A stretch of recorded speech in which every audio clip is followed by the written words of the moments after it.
Welcome. I'm Kinetic Symphony. I hunt down and report on mysterious and weird true stories, from glitches to the paranormal. Case file number 344, written by Ace No 5073. A bright pink collar on their cat, for which neither of them put it on. So this one is a bit tame, but I know it really happened, and my girlfriend and I don't understand how. It happened sometime close to a year ago. So we have two cats that were still kittens at the time. One of them hated wearing her collar. She would bite at her neck, trying to get it off. So it'd been a month or more since she last had her collar on. We're getting ready to leave, and as I'm waiting for my girlfriend to get ready, I grab the laser and play with the kitties for a few minutes. My girlfriend thinks it's cute how they play, so she starts recording and saves it to Snapchat.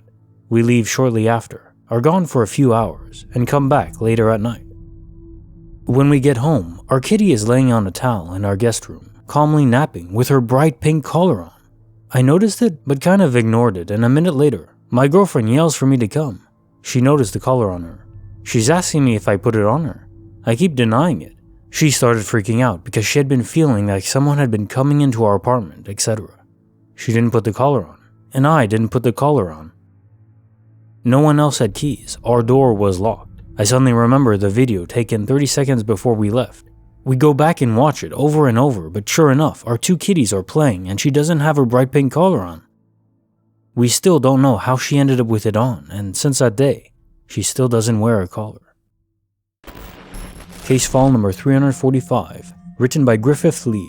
On a cold, snowy night, I was led by a guardian to save a woman and her child stranded.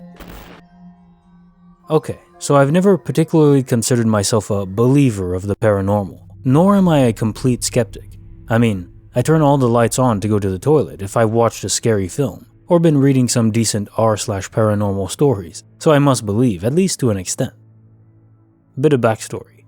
My dad lives in the Scottish Highlands, has done so for the last 20 plus years, and I drive the 14-hour round trip to visit as often as possible, 2 to 3 times a year. I've always loved this journey, especially if I'm by myself, as there's around 2 to 3 hours of motorway, highway, followed by back roads through the mountains, through forests, and around locks where I can put music on and pretty much just switch off.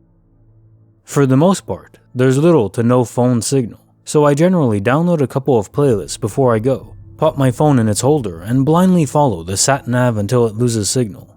I've been doing this journey for years, so really I have no requirement for the sat-nav, but I love to try to beat the ETA. It can also be quite handy when it has a signal to let me know if there are any accidents or diversions ahead. Anyhow, on this particular journey I was coming home. I'd set off at nightfall as there's far less traffic on the overnight journeys and less chance to get stuck behind holiday makers, especially caravans. I fucking hate caravans. I was traveling south in January and the weather was something else. My car showed an outside temperature of -12 Celsius, 10 Fahrenheit, and the snow barely stopped. It hadn't stopped since I arrived at my dad's house 4 days earlier. My wipers were on full speed, but still the snow kept piling on my windscreen, meaning I'd have to drive around half my usual speed. Every now and then there'd be a short break in the snowfall and everything just looked magical. It was like driving through a Christmas card. Looking down into the valleys, everything covered in a thick white blanket and lit up by the dim glow of the overhead moon, making it possible to still make out the river weaving its way through the cracks in the deepest crevices, reflecting what little light there was.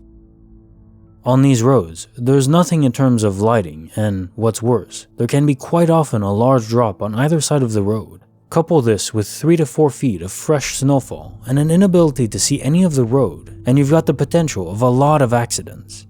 In order to combat this, there's 8-foot-high sticks at the side of the road with reflective tape at the top, red on one side and white on the other. Drive between these and you should be okay. So I was driving and driving. The snow just hadn't given up, and I was focusing on the red and white reflective tape to keep on the road. Up ahead, I saw the dim taillights of another car, a welcome sight as it was the first I'd seen in over an hour. Everyone else must have known that it was a bad idea to be out in this. Instead of focusing on the reflective sticks, I was now focusing on the taillights of the car ahead. I couldn't quite work out what make or model it was.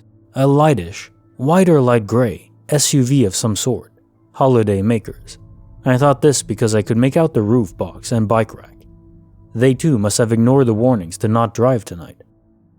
When I sped up to try to make some ground between us, it seemed to speed up too. If I slowed down, they slowed down too. The space between us remained constant no matter what. I decided that my headlights must have been annoying them in the rearview mirror, so I kept the distance as it was, blindly following their lights whilst being mindful to try to keep my tires in the most shallow bits of snow on the road, avoiding the occasional snow mound.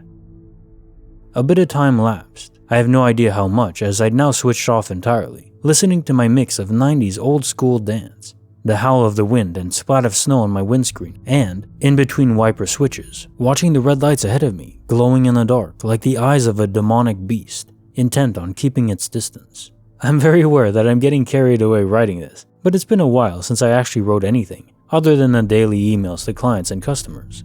It's quite nice to be able to put my memories down on a physical format. I noticed the car ahead start to take a turn on the road and felt a very sudden sense of sadness and loneliness. I was losing my travel buddy, the only other sign of human life I'd had for the last few hours. I then realized that, having been so intent on following the car in front, I had no idea where I was, which isn't an issue. I essentially just had to stay on the same road for 3 hours, until I reached a fork in the road, turn right, and then onto the main road and see a little roundabout. Bizarrely though, my sat-nav now just displayed lost GPS signal, and had me as a dot on the white background. Convenient as everything was covered in snow. It never did this. It had usually downloaded enough of the route to at least keep the map on screen. It was then that I got an overwhelming urge to follow the car ahead. I knew I shouldn't. I literally had no turnings I needed to make off the road, and I really didn't recognize the road they were taking.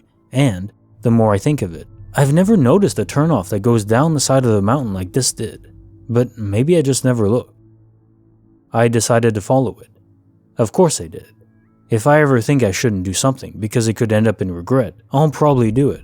Although as I neared the turning, I started to doubt myself, and thought I should stay on my road, but no matter how much I wanted to keep the wheels going straight, my hands and body wouldn't allow it.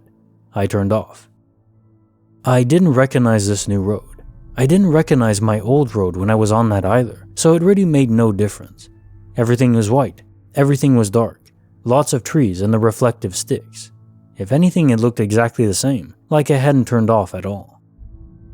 10 to 15 minutes later, the car ahead started pulling away from me, only slowly, but faster than I wanted to drive in these conditions. So I let it. It couldn't really get away anyway, as there was nowhere to go from this road, so I figured I'd see it again shortly. Another 10 minutes or so passed, of driving alone, and then, in the distance, I spotted lights again, and this time I was catching up, quickly. The lights were flashing in the dark distance. Amber. Nothing. Amber. Nothing. Great. My travel buddy has got their hazard lights on, and they've stopped. I decided I'd have to pull over and see what was wrong. As I pulled up behind my buddy, a white Audi, possibly a Q3 or Q5, I'm not sure, I noticed the amount of snow on their car, surely far too much for them to have just stopped, and there's no tire tracks for me to pull into. But it was 100% the same car I'd been following. I came to a stop just as a woman in a big blue coat ran into my window waving her arms. I'm not the most empathetic of people, but it didn't take me much to read the relief on her face and see that she'd been crying. She'd had to pull over because she had had a puncture, and then explained she had been waiting there, unable to call anyone as there's no signal, and thought she'd have to wait until the morning before she could leave. She'd had her ignition on, while she listened to music and tried to keep the DVD player running for her little one, pressing the heated seat button each time it turned itself off, until it wouldn't come back on. Her battery had died. I thought she was being a bit dramatic. It was literally only a few minutes since she'd pulled away from me. She can't have been there long. Over 4.5 hours. That's how long she said she'd been there. Over 4.5 hours sat in her car with her 18-month-old child, in minus 12 Celsius temperatures, with no phone signal, food or drink, and no way to heat the inside of the car up. So this was in the car in front of me for the last 2 hours, but it looked exactly the same, even down to the dark gray roof box and bike rack. Coincidence, right? A big one. But that's all I can say, logically, I think. I suddenly felt angry that the car in front of me hadn't stopped to help. Maybe they thought I would. That's a bit presumptuous of them. I asked her if she'd tried to flag them down. A look of confusion or concern spread across her face. She told me that there hasn't been a single car go past while she'd been there. But I stopped myself from going any further, from explaining that I'd been following a car that didn't exist for over 2 hours. She was scared enough, from being sat here in the dark for the last few hours. I jumped out and looked in her car, assisted by the light from my headlights. I saw her little one was fast asleep. I asked her if she wanted some coffee from my flask, and she said yes. I knelt down in the snow. She'd already tried removing the nuts and had left the wrench on the floor, next to the wheel. It was covered in a layer of snow and freezing cold. I jacked up her car, removed her tire, and replaced it with the pitiful space saver from the boot. I lit a smoke and pulled my car next to hers, connected the batteries, and instructed her to start up her car. Once it came back to life, we stood and spoke. Asked her where she was going. "Sterling," she replied. "Brilliant. I'll follow behind you." Again, I thought. That's on my route. She thanked me for helping her, for talking to her, and for calming her down.